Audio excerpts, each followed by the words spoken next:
Welcome to today's story of automation. Procurement in manufacturing industries. This is Elisa. We met her in a previous episode of Story of Automation. She works as a vendor relationship manager at a manufacturing company. Our workaholic RPA bot, Speedy, is her friend. It does all her repetitive work. 24/7. She uses Speedy to help herself in the tedious task of procurement.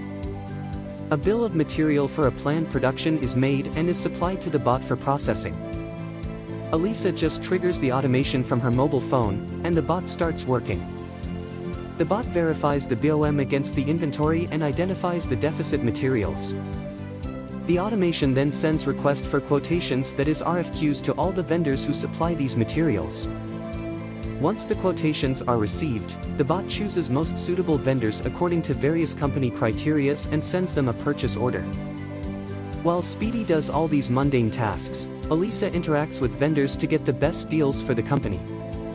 Does this interest you? We work to take the robot out of a human. EmergeFlow, making the life easier with the power of automation.